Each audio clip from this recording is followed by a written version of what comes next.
Hi everyone, welcome back to my channel. Today we are diving into something super exciting, multi-threading in Java. Now I know what you are thinking. Multi-threading?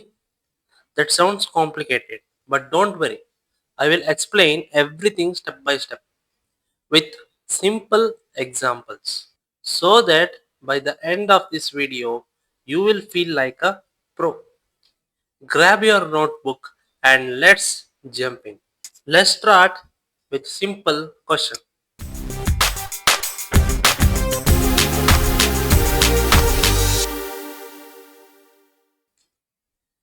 Imagine you are using your phone. You are listening to music, chatting with your friends, and downloading a file all at the same time. Your phone is doing a multitasking. In programming also, multi-threading allows a program to do multiple things at once, like downloading data while processing it. This makes programs faster and more efficient. But how does it work? A thread is like a single line of execution in your program. Multi-threading means running multiple lines of execution at the same time. Think of it as dividing a big task into smaller tasks and handling them simultaneously. Why should we care about multi-threading? Here are some uses.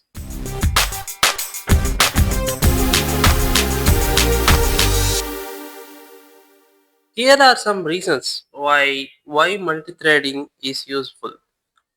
Number one is speed. Multi-threading makes programs faster by handling tasks in parallel. Number second is efficiency. It uses the CPU more effectively. Responsiveness.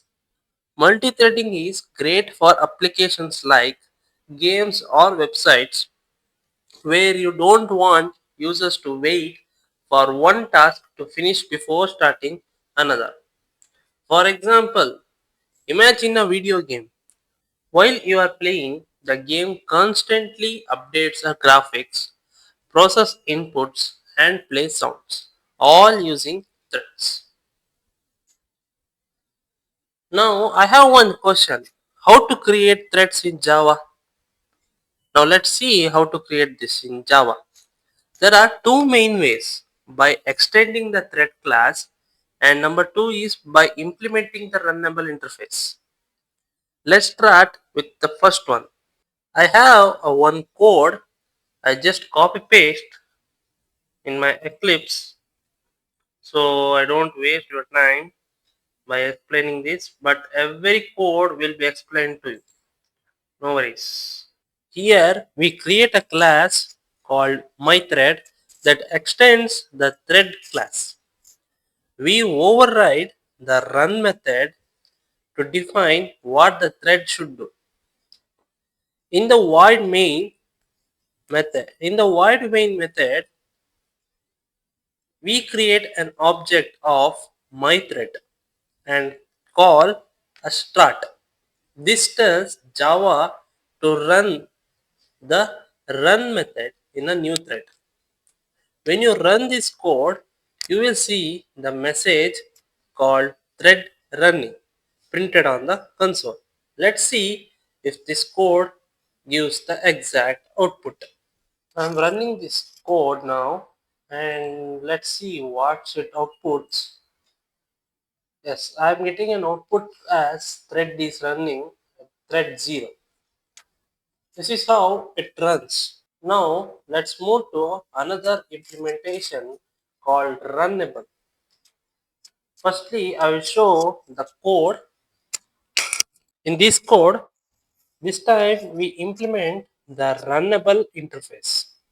The run method works the same way, but instead of extending thread, we pass our runnable object to a thread. This is more flexible because Java doesn't allow multiple inheritance. If your class already extends another class, you can't extend thread, but you can implement runnable. Let's check what this code will output. Yes, this also shows me the same output. But here we are implementing runnable class. That's it.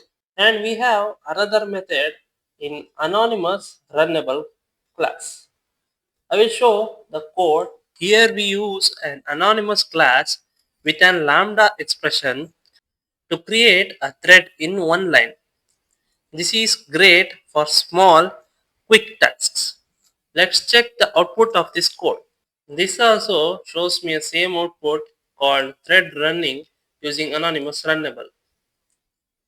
That's it. These are the three methods to create a thread.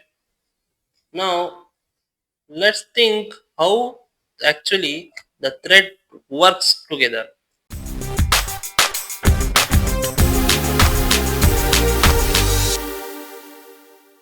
Now let's think about how threads works together. Now that we know how to create threads, let's dive into how multiple threads can work together. When you run multiple threads in a program, they don't necessarily run in a specific order.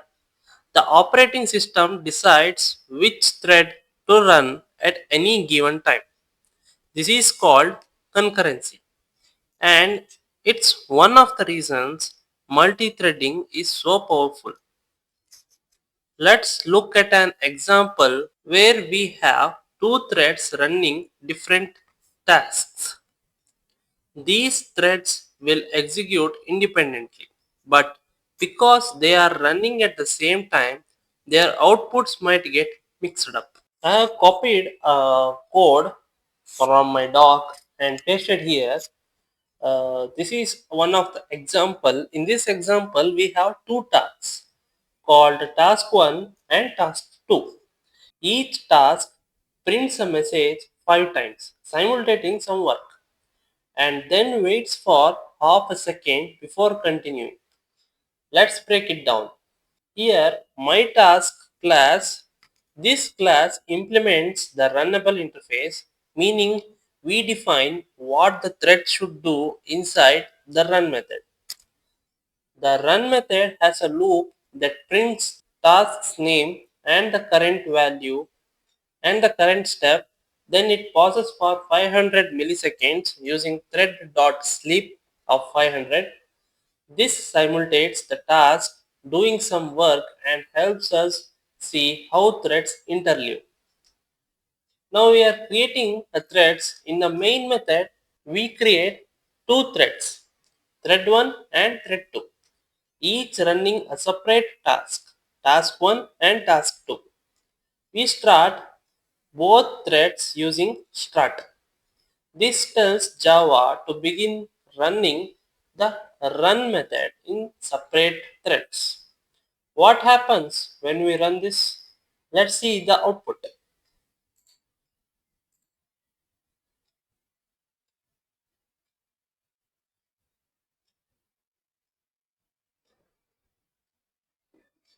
When we run this program, the output might look like something like this.